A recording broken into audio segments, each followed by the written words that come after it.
Thanks for checking out Eating Crow. Like and subscribe so you never miss a video. Hey everyone, welcome to another episode of the Eating Crow podcast. I have ex-Control Freak CEO Matt Blakeley on the program today. That's me. Matt, nice to see you. Nice to see you. Good to be on. From sunny Orlando, Florida. That's right. It is very sunny and hot today for February. So Matt has a great story. His literal tagline is ex-Control Freak. And I think I just put it out there. Exactly. By the way, very self-aware. I probably could put that in my tagline as well. It wouldn't come across as you know what? I actually think that most people could, and I also don't think it's a Boolean like one or the other. I'm just fully not a control freak. I think there are levels of it, but I like to get people thinking and let it be okay or normalized to say that I have those tendencies. Well, we're going to get into this in the podcast. What's interesting about your story is you had this point, and by the way, Matt's an entrepreneur, started a company, and we'll talk about why he started it and what it does in a little while. But at some point, you kind of hit a wall and realized you were the problem. Correct. Which was the most key moment to say that I might be the problem. Yeah. And most entrepreneurs, especially if you ask outside investors, recognize that some entrepreneurs never get there. They don't realize they're the problem. And I'm an entrepreneur. And when you birth this thing, right, it's your idea, it's your baby, you probably know it better than anybody else. It's hard to let go. Absolutely. Really hard. So fast forward, you sold the company. Now you're kind of evangelizing this concept, which it's unique. I mean, there's a lot of noise, a lot of coaches on LinkedIn. No one's taken this approach, which is why I reached out and read some of your posts and looked at some of your videos and said, geez, Matt, I mean, if we just solve this problem, right? If we just solve this problem, it would change the Great Resignation. It would change productivity. It would change companies going from that plateau up to where they really could reach their potential. So yeah, to me, this is the root problem. This is the root cause. Okay. This is like Mr. Smith in the Matrix. Just got to get past them. Right. All right. I don't want to deal with symptoms. I want to actually handle the real root. So let's step back to 2005. You started this company called MB3, and it was after Florida was hit by 4 major hurricanes. What inspired you to start the business? What was the problem you were trying to solve?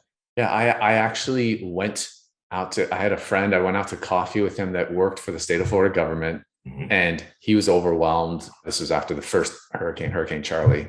And really overwhelmed. All the paperwork coming in from cities, municipalities, requesting assistance from the hurricane. At the time, it was all handled by paper, really messy process. So this was a very overwhelming situation when you're handling it all manually like that. They were understaffed. So I just said, hey, can I try and help solve that problem? So I didn't come up with the problem, or I wasn't sitting in bed dreaming of things. It was just, I heard of a problem and I thought I could solve that. So he ended up bringing me the next day to meet his boss, and I pitched, let me just do this. I actually said, let me do it for free. What were you doing at the time when you decided to do this? I mean, what were you currently doing? I was working for a software company. Okay. And so I just pitched this thing, and I actually ended up kind of pitching it to the CEO of that software company. He wasn't interested in pursuing this direction at the time. So I ended up leaving, starting this, taking a bit of risk, but I was in my 20s. I was prepared to take that risk at the time. So it wasn't a big deal to me. Ended up just working in the state of Florida office here in Orlando, and it just building it, and it ended up doing a really great job at handling the requests, handling the overload. And then it spread from there to other states. So let's touch on a couple things. First of all, you're right on the timing, doing this in your 20s. Yes. I did it in my 40s, not necessarily the right timing. Totally. And I hear about that when people have kids and family. Yeah. I think that would have been tough for me because I know I didn't have those things at the time. So it made it a little bit easier to take the risk. Yeah. And not that I'm not discouraging anybody from starting a company at any time and pursuing their dream. It worked out, and I have a very supportive wife and great kids. So I was able to manage it. But first of all, recognizing that there was a problem to be solved, right? And to your point, sometimes you don't have to invent the problem. Right. You just got to be there when no one else is trying to solve it. You just have to notice it. You have to be curious about it. I think that's sort of simple business. This is very interesting to me because you said you just kind of hunkered down at this public office and started to solve the problem. My guess is it was, and this is important for entrepreneurs to understand, just get started, right? Yes. Just don't wait till you finish the perfect version of the software to release it. Get out there and do it and test it. So I'm guessing you were kind of just doing this thing in spreadsheets and databases and taking phone calls and manually handling until you. It was really basic at the time. Yeah. I ended up just focusing on. So I was fortunate to get in on solving the problem at an early phase where initially the way the phase works, this is funneling FEMA funds to local government. Okay. So let's say a bridge is out because of the hurricane. That city in which the bridge exists would then apply for assistance to the state. And then the state coordinates with FEMA. So that middle piece was very manually done. And I started with just the application. There's just a simple application form. It's a 1-page form. And I started with that. You're thinking now there's all this form software, but back then that wasn't the case. It wasn't that easy to just create a quick form and collect information online. So it was a bit of a different world then. So created that form, put it into a database, and that's how it started. Just very basic. It looked really horrible. One thing I really learned over the years, even from then investing into making it look better, sometimes the look of it doesn't matter so much as they just did a simple function. Yeah. And the look is not always, but sometimes just about the founders or the creators feeling of, I just want it to look good. There's a place for that, but especially for the purpose of that software, it was adequate and did the job. Yeah. By the way, such an important lesson there. Just get it out there in people's hands and use it. Yeah. You'll find out. And getting real-time feedback all the time. Just being in the office was so key. And that's something that in later years of owning the company, I almost missed in a sense, because then I had a family. I wasn't on the road as much. Just being in the office, seeing when people complain, I'm right over their shoulder a second later. And I'm seeing, oh yeah, this is a little awkward using this. No problem. Let's work on that. That's as quick as it was to just make tweaks, make updates. And although there might be a lot of bad software practice compared to today's standards and how that was working, the benefit there is just real-time feedback, making corrections on the fly, and really making it customized to what they're looking for.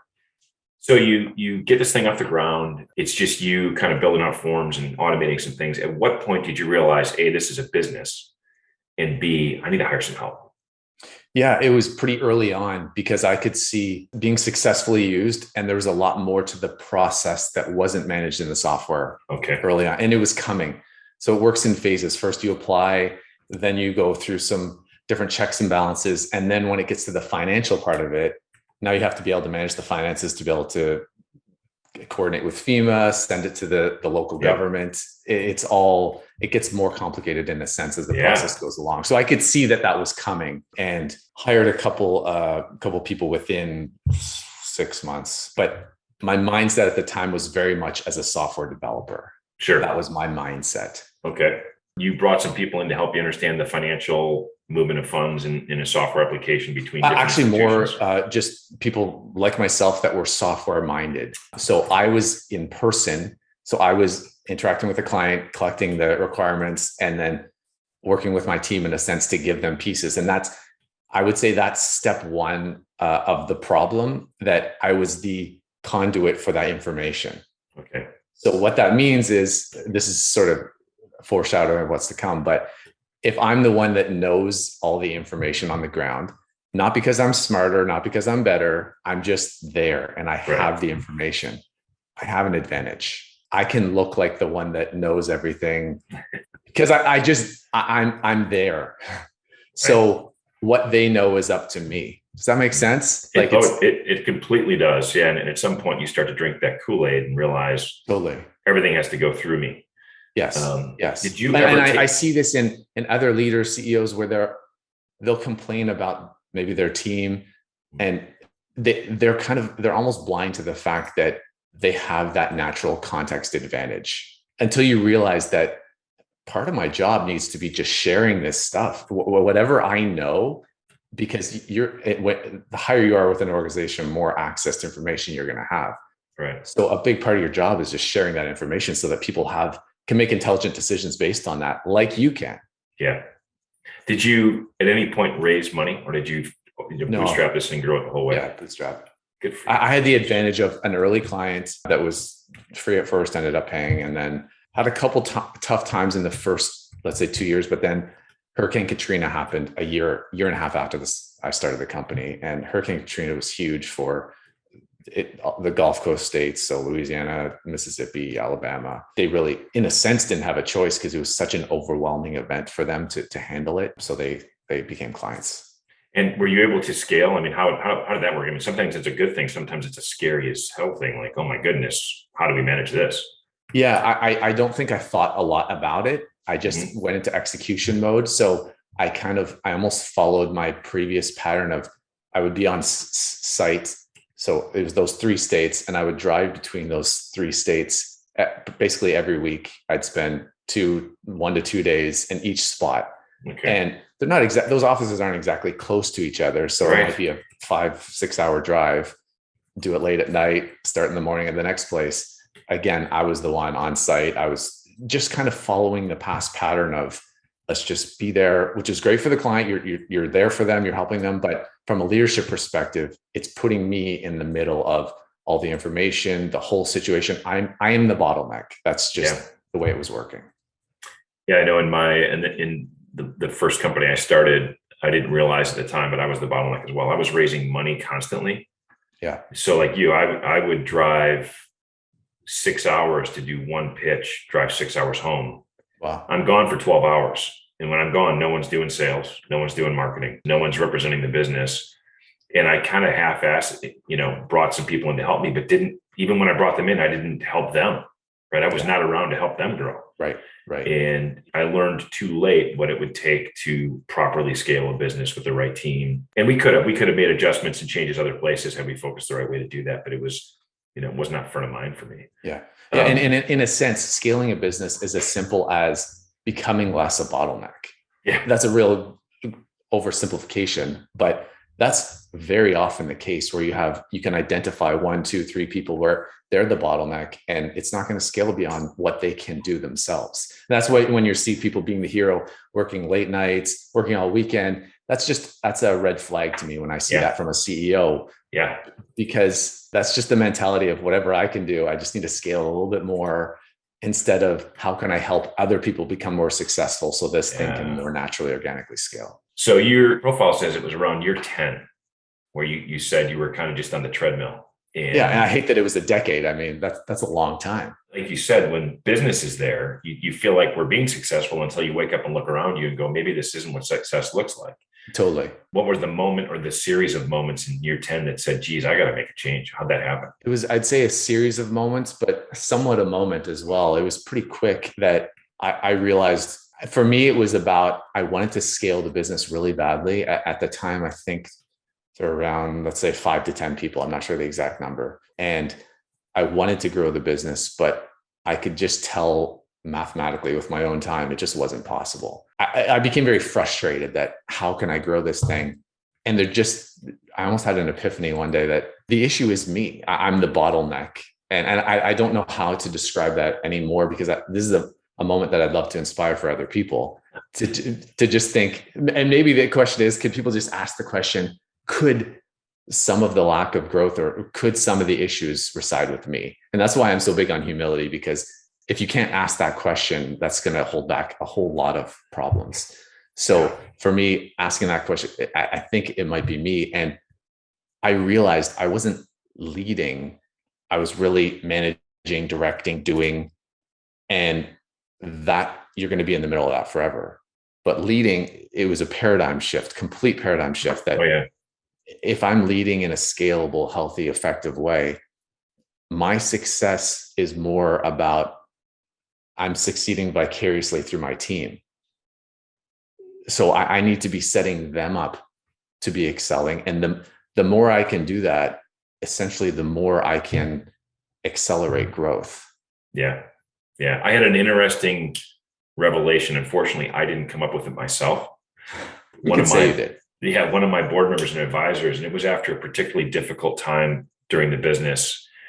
And we had just finished a board meeting, and he was the chairman, good friend, strong supporter, always told it like it was. And he looked at me and he said, "You're exhausted, aren't you?" I said, "Dude, I'm barely keeping up here." He said, "We don't pay you to kill yourself. We pay you for results. So figure that shit out." Yes. Right. It was great. I'm like, yeah, maybe I am the problem. Maybe I I've got to rethink this. And we had a great team, right? It wasn't them. It was me not realizing how do we spread the decision-making out? How do we enable people to be more successful, take risks, right? And let them be comfortable with mistakes. Like, we're going to fail fast. So it was a long time ago. What you said, we pay you for results. That was a great line. Yeah. Because there are multiple ways of achieving results for anything in life. Yeah. And I think you can go with the brute force method as a CEO, which is the working more hours, just putting more effort into it. Or you can just pause for a second and think about, how can I achieve those same results with less effort? And that's not from a lazy perspective. No, I'm just saying from a healthy perspective, and something that's more can grow in a more sustainable fashion. Yeah. How can I do that? And that's a key question. I wasn't necessarily looking for sympathy from him, because of the hours and whatever we were putting in. It was actually liberating, because he wasn't saying, I don't appreciate you and the work you're doing. He was saying, that's not it, right? So if you could achieve results and work half as hard, we'd still be just as grateful. That was correct. Like, figure that out, right? It's not about you just grinding. It's about you figuring out how to flip the business. Yes. So, when you had this epiphany, you ate some crow, right? That's the principle of the program. Exactly. What was the first thing you did to make a change? The first thing I did that I highly, highly recommend to anyone else, that I haven't heard of a lot of people following this advice, but I think you need to just sit down with your team and tell them you had the epiphany, and be honest about it and say, I suddenly realized that I'm limiting this thing. I'm not helping you all. I'm not setting you up to succeed in the right way. And I need your help to really transition to be a different style of leader.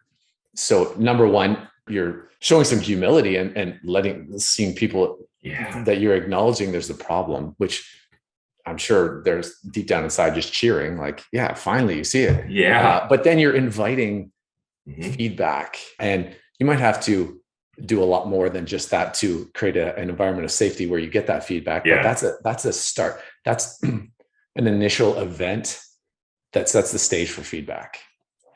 It's well said. You're right. I mean, you can say it, and everybody probably was relieved to hear you say it, but then they're all like, we've known you for 10 years, Matt. Exactly. Doing it's very different. You got to prove to us that you're willing to make this change. Correct. So did you make any organizational But the words changes? still matter. Like, and I posted a lot on LinkedIn about actions matter more than words, but the words do matter. Got it. The words and mixed with the posture, I'd say. Yeah. Got it. That's good too. They could actually see you meant it, right? Like, this is not lip service. Matt's he's had an epiphany. He's at a moment. Totally. Give examples. Here's the ways I've operated that I think this is just not right. Okay. So that's a really good point. You gave examples. That's great. That truly shows you're self-aware and know the points of pain. That's excellent. Yeah. All right. So from there, you also have to really paint a picture of who you want to be and what you want to look like as a team. So painting that picture is really key. And again, these are words, but I am a big believer in setting the direction very clearly by words, by just laying it out clearly. This is where we want to head. And then actions matter a lot more than that, but both matter. When you finish that session with the team, everybody kind of had this sense of relief, like, he's got it. Now, what do we do next? What were the 2 or 3 steps that you did to A, show them you meant business, and B, drive some change? So we started discussing right away about, let's say, a company culture guide of sorts, or that mixes in values and how we want to operate together. So I remember several discussions about kind of collaborative discussions. What do we want to be? What does that look like? And a big theme that came up was empowerment over control. Okay. That's something I'm really passionate about, to have people be empowered, both with knowledge and the ability to act and make decisions on their own, versus controlling someone, which is they don't really have the knowledge. They don't know what they're doing. You're just telling them what to do. So we explored that a lot. We went through a couple different books as a team. One of them I remember was Multipliers. Okay. It's a book about multiplying the greatness in the team. And that was an important book, I think, in just going through it as a team, seeing this is really this concept of empowerment, in a sense, what it looks like. Lots of examples. We had lots of just collaborative discussions about how this would apply to us. Did anybody on the team not buy into this concept? Yeah, there are certain people. This is going to sound a little bit crazy, but there are certain people that I do think function a little bit better in a controlling work environment. Mm-hmm. So that's a bit of an odd phrase, but maybe the word control there might lose people. But what I mean is you might have circumstances in your personal life, situations where you actually just want to go to work and somewhat turn your brain off and just be told what to do. And it's just a small part of your life, which is fine. That's what you want to do. But empowerment is more about critical thinking. It's about being curious. It's about trying to get new information. It's about making decisions, owning your role. So there's good and bad to that some people will really resonate, and substantially the team very much resonated with that. And they felt like that was almost setting them free to really become what they wanted to become. But to some, it's too much of a responsibility. Yeah. And that's okay. And I ended up putting in our culture guide, just being very transparent about that. This is not for everyone. And I think some of the best company culture is not for everyone. So sometimes you try and be something so that it's good for everyone, but there's different styles of culture in a sense, different styles of company, how they operate. You might be drawn to one versus the other. And I think that's okay. It's refreshing to hear that, because it is also something that doesn't come across. And we talked before we started recording, all the coaches out there and all of the work from home culture advocates. And I'm a supporter of work from home. I think it is a tremendous productivity boost. I think face-to-face has a big place in a lot of companies. I think it's important. I laugh when I see somebody complain about the fact that they have to get out of their PJs and get in their car to go to work, and it's frustrating for them. Right. I would be more impressed if they said, look, I prefer to have the 30-minute commute time to be A, more productive, or B, spend more time with my family. That I get. What we tend to ignore in those situations is there are a lot of people that have to go to work. Yes. Right. And we're doing them a disservice, dismissing them out of the entire conversation, because the service industries, every hotel, every hospital, every college, every public service, all those people have to go do their job on site.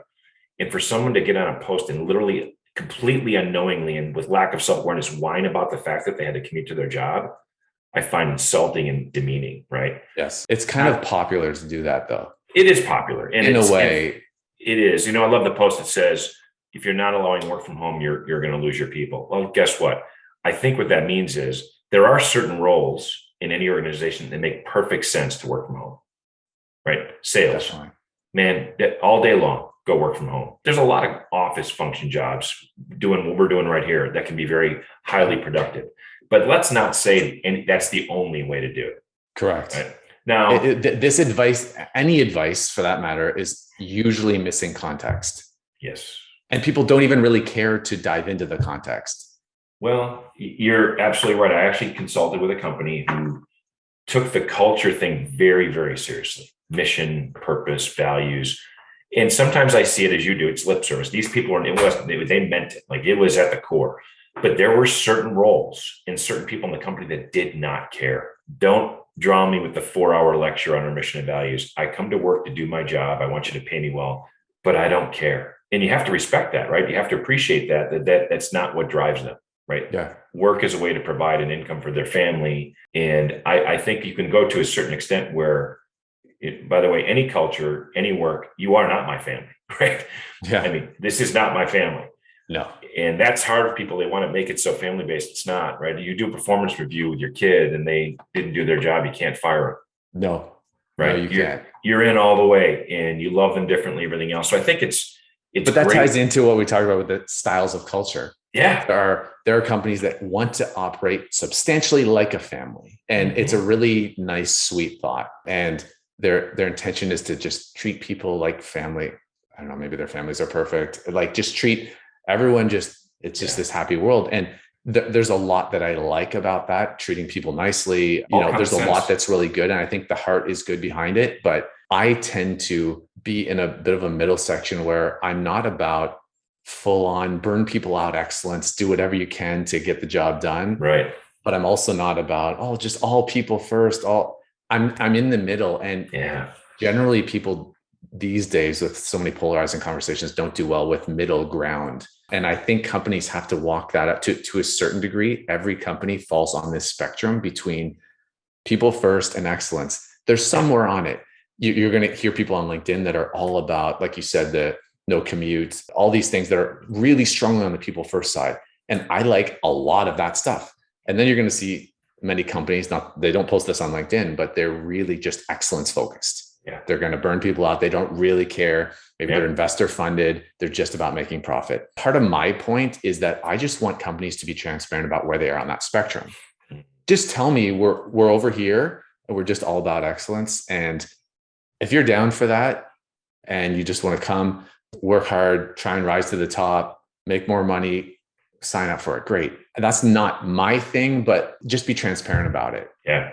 Yeah. And there are companies. I try and go somewhere in the middle, and I'm clear about the tension that exists in the middle, because you're going to have to decide. So for example, you have a great client and they want you to get something done that's going to have to cause people to work overtime for a long time. So now what do? You're people first, but you're also want to honor this client. These are not easy decisions. So it's not just black and white to make a decision. You have to work this stuff out. Oh, totally agree. And I think you're right. There are some people who embrace the hustle, performance, grind culture. They want it, they crave it. And you're right. There are people who are on the other end of the spectrum. They want to bring their dog to work and hug each other out and join whatever committee. Yeah. So, and both can be successful in their own right, given their own definition of success. Correct. And I think any organization can benefit from some middle ground, right? Every organization ultimately has to perform. Measuring what that performance is. Now, for me, I don't wake up every morning and think about building $1 billion company. That doesn't drive me. That doesn't motivate me. I'd like to create a company that has a mission, is successful, and that success can be measured every year, right? We can determine what that looks like. We can lay out our plans and goals, but building $1 billion company is not the goal. Yeah. Building a company that has a strong mission that people feel empowered to do their job is the goal. Yes. Right. And by the way, there are people that just want to build $1 billion company. Absolutely. They could care less what it's doing. Especially if we're talking about investor funded. Yeah. Most investors, it's just for a return. Let's just be honest. Mm-hmm. No, it is. But that's their job. Correct. Right. Good for them. And they know it. I mean, as long as you realize it. Yes. Just say what it is. That's all I ask. And don't be investor funded and say you're people first, but as soon as they get in the door, they're like, it's not people first. I can tell right away. Just don't be something you're not. No, absolutely. So you had this 10-year revelation. You've shifted the culture of the business. You've got your team engaged. They're part of the discussion. They feel empowered. And let's say that's a 6-month process. Okay. So it took 6 months. From the announcement until we're really in a great groove. That amount of time, it's not a fixed amount of time. I just don't want anyone to get the impression it's one day. And I also don't want them to get the impression it has to be years and years, because I've heard both sides. Yeah. Even 6 months to me seems kind of rapid. I mean, it's pretty amazing. And again, there's no we've arrived.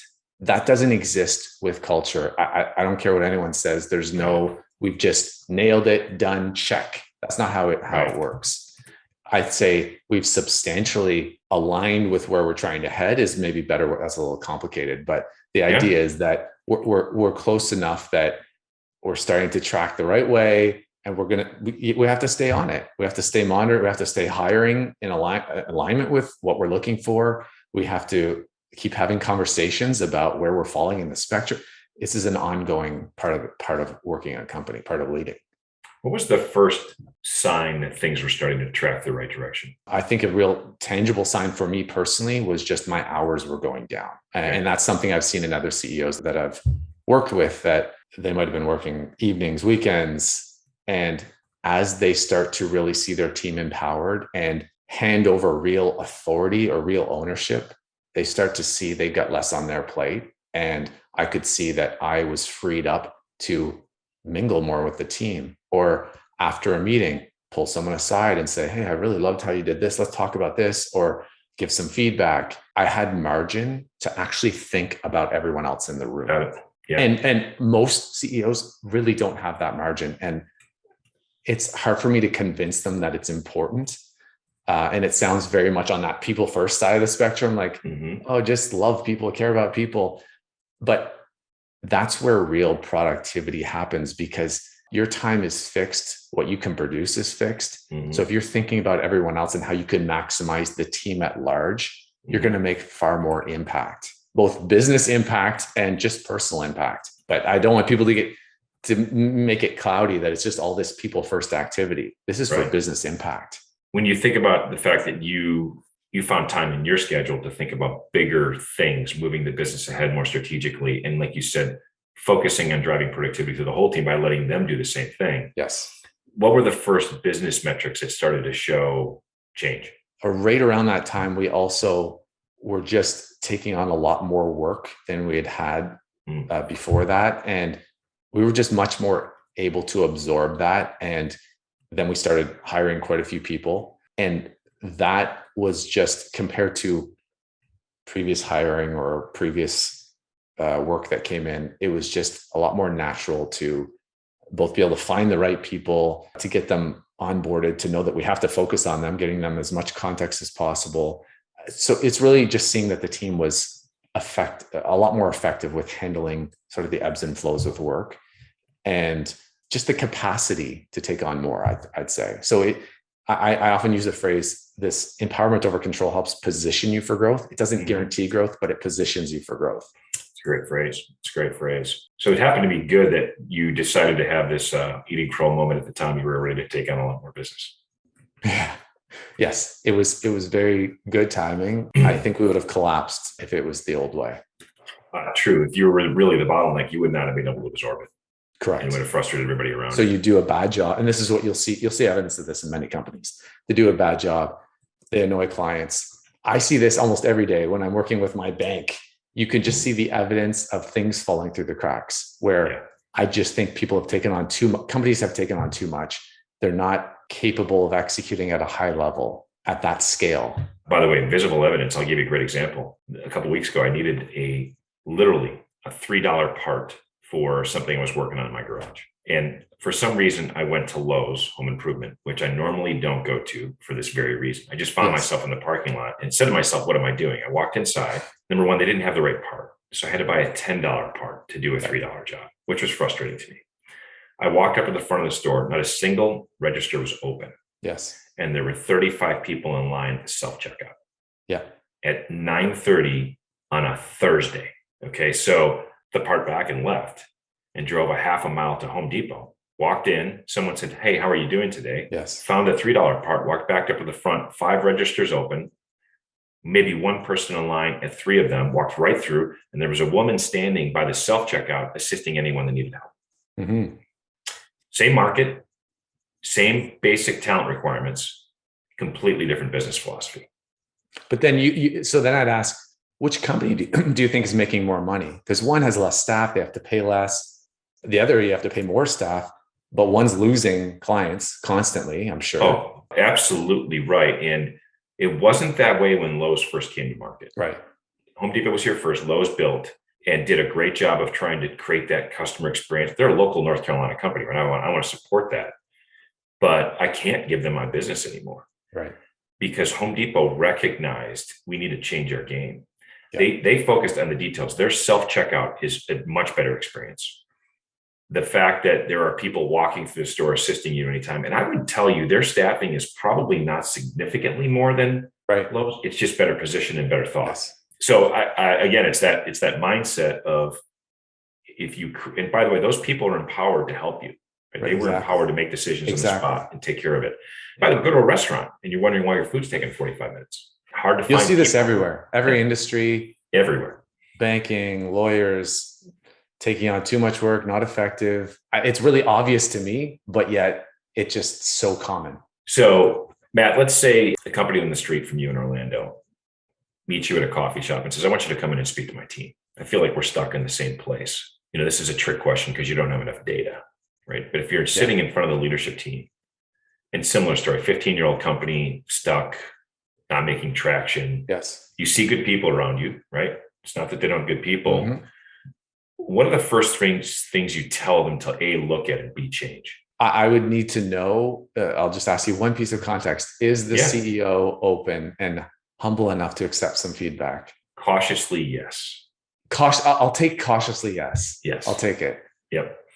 If it's no, which is often very common, then I'm not going. You're not going to engage. No, not going. Right. So if it's cautiously yes, no problem. The door's open. I would want to talk to that individual first. Got it. and walk through how they could be part of the try and communicate a lot of stuff that we've talked about. Talk a little bit about my story and just ask a lot of questions to understand what could be some of the problems. And then executive team comes second. Would you go a step further? Would you meet with anybody else besides the executive team? I think the most effective way to do it, if I was doing a culture assessment of sorts or culture due diligence, I'd want to talk to people at all levels of the organization, just a handful, not even a lot. And I wouldn't do an employee survey personally. I would do conversations just like this. 100%. Just probe into it, very organic, you'll find out pretty quickly what's the issue. Right. And I think most of the changes you've suggested are budget neutral. You're not asking people to spend more money. You're just telling them to rethink how they run their company. I just think some people are so ingrained with as a CEO, I have to work long hours no matter what. I have to operate this way. There's the mindset that my team fails often. Mm-hmm. That mindset is really problematic. Mm-hmm. They might fail often, but where are you to blame in that is my question. So you got to work through that because I know in my case, some of the team's failures was a lack of context, which points to me. Right. So you have to get people context. You have to get them in the right positions. You have to give them ownership of those areas. And then you can look at how bad they're performing. Most don't get to that point though. So you have to have them set up to succeed. Mm-hmm. And then I do believe you expect success as a result, but they have to be set up properly. One of the things you said earlier in the podcast that's still banging around in my head, which is you have to paint this picture of what success looks like. Yes. And I think if you paint the picture, and I always advise clients when they're writing a job description is to tell a story, paint that picture and show the candidate how they fit, what character they are in that story, right? Yes. How do you get us to the conclusion of the story? What's your role? I think that's really important. That's context. That's the context you're talking about. Context. Correct. And then recognizing that some people they may not be in the right place in the bus. Are you willing to move them to a different place? Correct. And let them shine. I can think of several situations where I've talked to an employee and they're like, you know what, I've got these 6 ideas. What if I could go do them? My goodness, let them go do them. Right. Yeah. I mean, shuffle what you have to run, let them go do those things, define success in those areas. But sometimes those are the biggest impact because they're in the trenches and they understand how to solve problems. Yeah. It's great. Yeah. I very much like looking at a team and looking at each person's individual interests and strengths. Mm-hmm. Yeah. You look at those 2 things. And if you can try and pair their role and what they own with that, it's going to be much better results, much better. So if you care about something and you're good at it, mm-hmm. Now let me give you some context. Now let's watch and see what happens. Oh, exactly right. Exactly right. And people, by the way, they do care. They care about something. Yeah. Yeah, they do. Not always what they're doing, but they care about something. So can you align what they're doing with what they care about? And sometimes you can't. And sometimes having that conversation, let me know it's okay, is good, right? Hey, you know what, Matt? Now that I've spent some time with you and I understand what you're really trying to accomplish, we may not be the best fit for you. I don't have that role or we don't have that need, but I'd love to help you get there, right? So why don't we work out a plan that says in 3 months, you're working in a company that has that opportunity for you and you've helped us transition that way. I mean, what a refreshing, stressless conversation. I mean, they can... Totally. I had one client and one candidate, actually an employee, and I said, if you could wake up tomorrow, I did this post, and money and what would you love to do? It was an engineer, and she goes, I'd like to be an interior decorator. I said, why are you doing this? She goes, I don't know.